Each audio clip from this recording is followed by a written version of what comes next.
Hello students, आपके नए YouTube channel JMS classes study hub में स्वागत है।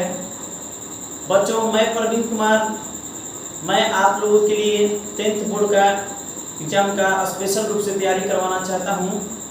और संस्कृत का जो द्वितीय भाग जो ट्यूशन है, उसका पहला चैप्टर जो मंगलम है, उसी को अच्छी तरह से डिस्क्राइब करता हूं आप लोगों के सामने, और हर पॉइंट को आपको अच्छी तरह से समझाऊंगा जो आने वाले एग्जाम के लिए बहुत इम्पोर्टेंट साबित होगा। तो बच्चों, जो भी समझाऊंगा उसको अच्छी तरह से समझिएगा, और जो भी इस बोर्ड पर जो मंगलम पाठ का जो मंत्र लिखे हुए हैं, इन 5 मंत्र हैं।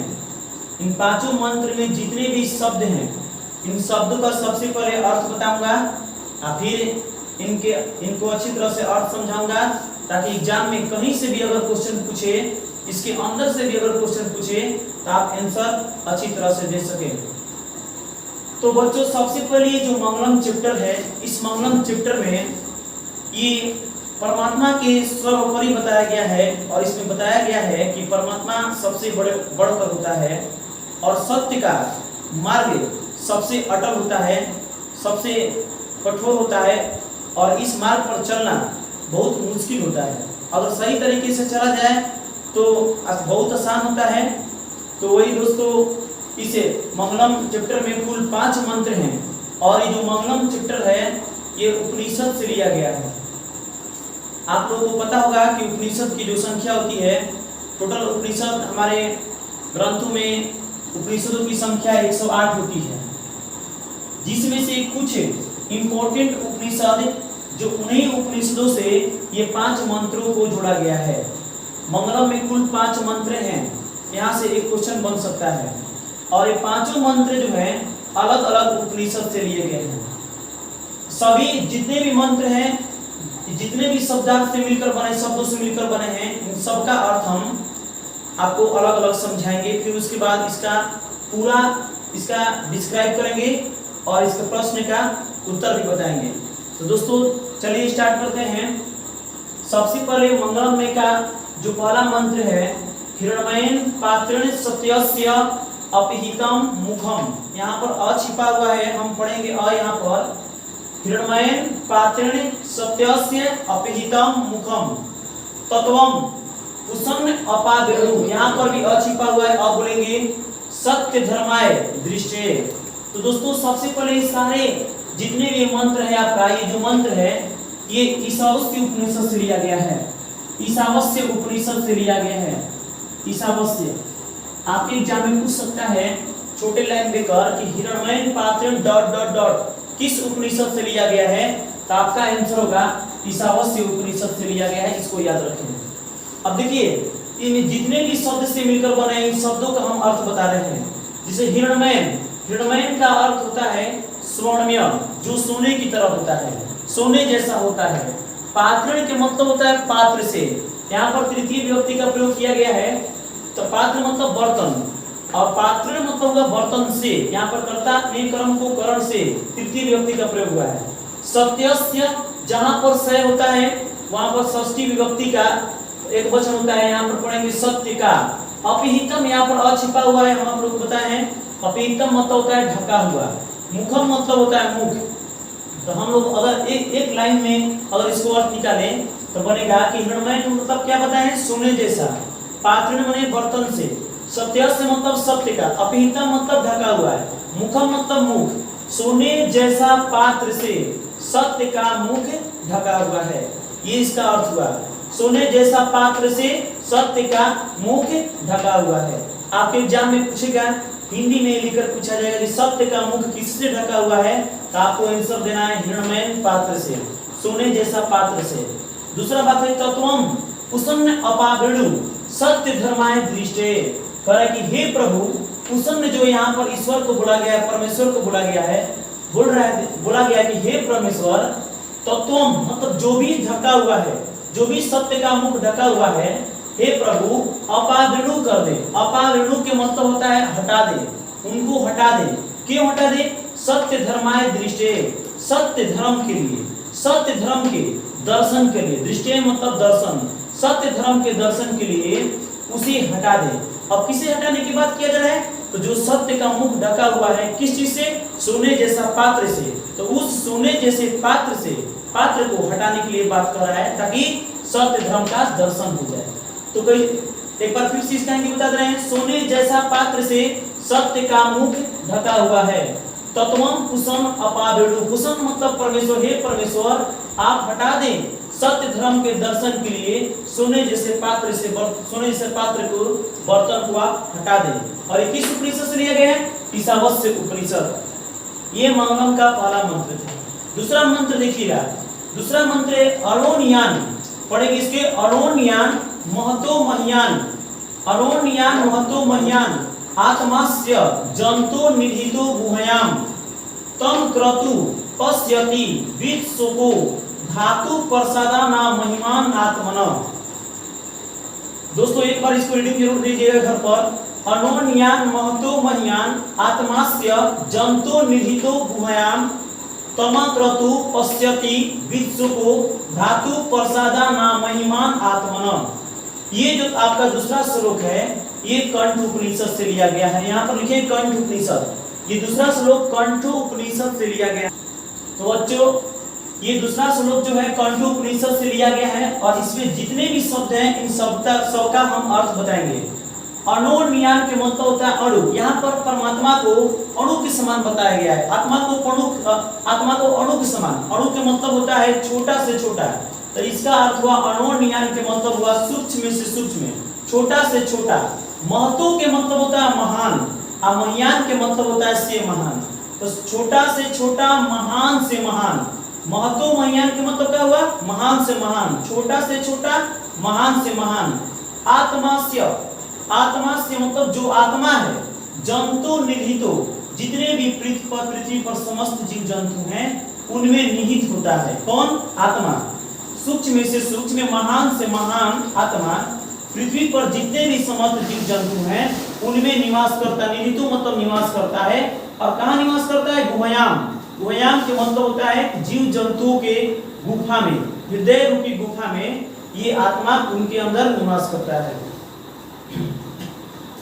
अगला तमक्रतु पश्यति वित्सुको धातु प्रसादाना महिमान आत्मना। तमक्रतु के मतलब होता है कामना रहित। इसका मतलब जो आत्मा हमारे शरीर के अंदर जो प्रवेश करता है उसका कोई भी कामना नहीं होता है, वह कामना रहित होता है। कामना रहित देखा जाता है, पश्यति मतलब देखा जाता है। वित्सुको उस आत्मा में कोई चिंता नहीं होती है, वह बिना शोक के होता है, बिना चिंता के होता है। और ऐसा हम तभी देख पाते हैं जब धातु प्रसादाना महिमान आत्मना, उस महिमा आत्मा को तभी हम देख पाएंगे जब धातु प्रसादा की कृपा हो। धातु प्रसादा यहाँ पर बोला गया है परमेश्वर को। ये परमेश्वर की कृपा से ही हम उस आत्मा, कैसी आत्मा? जो कामना रहित हो और जो चिंता रहित हो, उस आत्मा को परमेश्वर की कृपा से ही देख पाते हैं। तो सूक्ष्म से सूक्ष्म, महान से महान आत्मा कहाँ निवास करती है? जीव जंतुओं के हृदय रूपी गुफा में निवास करती है। और उन आत्मा को कामना रहित और चिंता रहित देख पाते हैं। धातु प्रसादा मतलब परमेश्वर की कृपा से उस महान आत्मा को, उस आत्मा की महिमा को हम देख पाते हैं।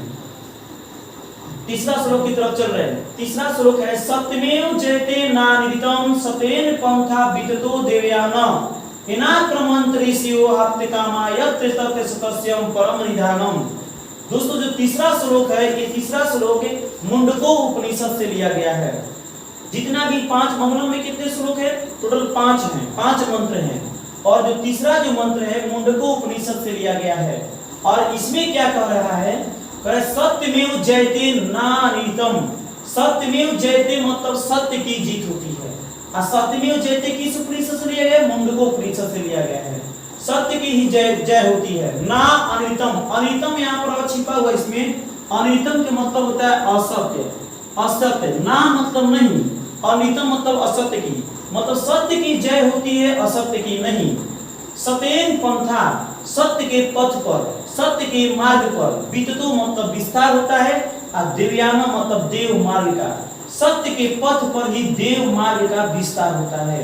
तो दोस्तों एक बार फिर से, सत्य की जय होती है, ना मतलब नहीं, अनितम मतलब असत्य की, सत्य की जीत होती है, असत्य की नहीं।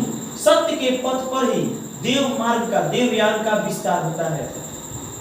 एना आक्रमण, यहाँ पर आ छिपा है, आ स्वर छिपा है। एना आक्रमण ऋषियों, यहाँ पर आते हैं, आक्रमण मतलब आते हैं, कौन? ऋषियों, ऋषि मुनि भी यहाँ पर आते हैं। कहाँ पर? सत्य के पथ पर। हाप्तकामा, हाप्तकामा मतलब होता है अपनी कामनाओं को पूरा करने के लिए। ऋषि मुनि की जो भी कामना होती है वे सब अपनी कामनाओं को पूरा करने के लिए वे भी सत्य के पथ पर आते हैं। जो सतस्यम परम निधानम, कहाँ पर आते हैं? जहां पर, यत्र मतलब जहां पर, सतस्य परम निधान, सतस्य का, सत्य का सबसे बड़ा, सबसे सर्वश्रेष्ठ निधान है, वहीं पर ऋषि मुनि भी अपनी कामनाओं को पूरा करने के लिए आते हैं। तो सत्य की जय होती है, असत्य की नहीं। सत्य के पथ पर देव मार्ग का विस्तार होता है। एना मतलब यहाँ आक्रमण माने आते हैं, ऋषि माने ऋषि मुनि लोग। आहात्कामा मतलब अपनी कामनाओं को पूरा करने के लिए, जहां सत्यस्य माने सत्य का, परम माने सर्वश्रेष्ठ निधान है। और ये किस उपनिषद से लिया गया? मुंडकोपनिषद से लिया गया है। चौथा श्लोक की तरफ चलते हैं। तो चौथा श्लोक है, यथा नदस्यन्दमाना समुद्रे अस्तम गच्छन्ति नाम रूपे विहाय तथा विद्वान नाम रूपाद विमुक्त अपराध परम पुरुष उपैति दिव्यम। दोस्तों जो चौथा श्लोक है ये भी मुंडकोपनिषद से लिया गया है। तीसरा और चौथा दोनों मुंडकोपनिषद से लिया गया है। चौथा मंत्र का ये कहना है कि यथा मतलब जिस प्रकार, नदा मतलब नदियां, स्यंद मना के मतलब बहती हुई, जिस प्रकार नदियां बहती हुई, समुद्र मतलब समुद्र में, जिस प्रकार नदियां बहती हुई समुद्र में, अस्तम गच्छन्ति मतलब चली जाती है, जिस प्रकार नदियां बहती हुई समुद्र में चली जाती है, नाम रूपे विहाय, विहाय मतलब होता है छोड़कर, मुक्त करके। किसको छोड़कर? तो नाम और रूप को छोड़कर। जिस प्रकार नदियां अपने नाम और रूप को छोड़कर समुद्र में चली जाती है, तथा मतलब उसी प्रकार विद्वान भी अपने नाम और रूप को विमुक्त करके, नाम और रूप को छोड़कर एक परम पुरुष दिव्यम, एक सर्वश्रेष्ठ पुरुष के रूप में दिव्य को प्राप्त कर लेते हैं। इसका मतलब यही हुआ। कहने का मतलब जैसे गंगा नदी है, तो गंगा नदी जब गंगा निकलती है तो गंगा कहलाती है, लेकिन वो जब समुद्र में चली जाती है तो हम लोग जान नहीं पाते हैं कि कौन गंगा है। वही कह रहे जिस प्रकार नदियां बहती हुई समुद्र में चली जाती है अपने नाम और रूप को छोड़कर, उसी प्रकार विद्वान भी अपने नाम और रूप को छोड़कर एक पराक्रम मतलब सर्वश्रेष्ठ पुरुष के रूप में एक दिव्य शक्ति को प्राप्त कर लेते हैं। दिव्य शक्ति को कौन प्राप्त कर लेते हैं? तो जो सर्वश्रेष्ठ पुरुष होंगे वही दिव्य शक्ति को प्राप्त कर लेंगे अपने नाम और रूप को छोड़कर। और ये भी मुंडकोपनिषद से ही लिया गया है। पांचवा मंत्र पढ़ रहे हैं, मंगलम का लास्ट मंत्र। ये जो पांचवा मंत्र है, यह मंत्र श्वेताश्वर उपनिषद से लिया गया है। किस उपनिषद से पूछेगा तो बताइएगा, श्वेताश्वर उपनिषद से लिया गया है। और इसमें इसका कहना यह है कि वेदामितम पुरुषम महांतम, वेदामितम पुरुषम महांतम आदित्य गुण तमस प्रस्तात् तमेव विदितवाति मृत्युमेति नान्य पंथा विदते नाय। कहने का मतलब है कि वेदा अहमितम, यहाँ पर अहम छिपा है, मैं, अहम मतलब मैं वेदों में पुरुषम महानतम, उन महान पुरुष को जानता हूँ जो आदित्य गुण के मतलब यहाँ सूर्य के रंग को दर्शाया गया, प्रकाश स्वरूप को दर्शाया गया है। तमसा प्रस्ताव के मतलब होता है अज्ञानतिता, जो अज्ञानतिता से भरा हुआ है। कह रहा है कि मैं वेदों में उन महान पुरुषों को जानता हूँ जो प्रकाश स्वरूप है और अज्ञानतिता होते हुए भी वो प्रकाश स्वरूप है। तमेव विदित्वाति, तमेव माने उन्हीं को, विदित्वाति मतलब जानकर, मृत्यु मेति उन्हीं को जानकर मृत्यु की प्राप्ति होती है। किन्हें जानकर? जो प्रकाश स्वरूप अज्ञानतिता है। प्रकाश स्वरूप क्या है? अज्ञानतिता है। तमसा प्रस्ताव का मतलब अज्ञानतिता होता है। तमेव विदित्वाति उनको ही जानकर मृत्यु की प्राप्ति होती है। ना अन्य मतलब ना मतलब नहीं, अन्य मतलब दूसरा, कोई दूसरा नहीं है। क्या नहीं है? पंथा मतलब रास्ता, कोई दूसरा रास्ता नहीं है। विदते अयनाय, इसके अतिरिक्त और जानने के अतिरिक्त जो भी ऊपर लिखा हुआ है उस ऊपर जानने के अतिरिक्त और कोई दूसरा रास्ता नहीं है मृत्यु को प्राप्त करना है। मृत्यु को प्राप्त करना है तो आपको आदित्य वर्ण तमसा प्रस्ताव प्रकाश स्वरूप अज्ञानतिता व्यक्ति को पहचानना पड़ेगा। तो दोस्तों ये मंगलम का पूरा पांचों मंत्र खत्म हो गया और हम इसको पूरी अच्छी तरह से आपको समझाएं। अब इसको अच्छी तरह से पढ़कर आप किताब का जो पीछे एक्सरसाइज दिया है आप उस क्वेश्चन को पूरे अच्छी तरह से कर सकते हैं और अगर कोई भी डाउट हो तो आप पूछ सकते हैं। दोस्तों अगर हमारा पढ़ाया हुआ अगर आपको अच्छा लगे तो लाइक और शेयर जरूर करें, सब्सक्राइब भी कर दें। दोस्तों जय हिंद।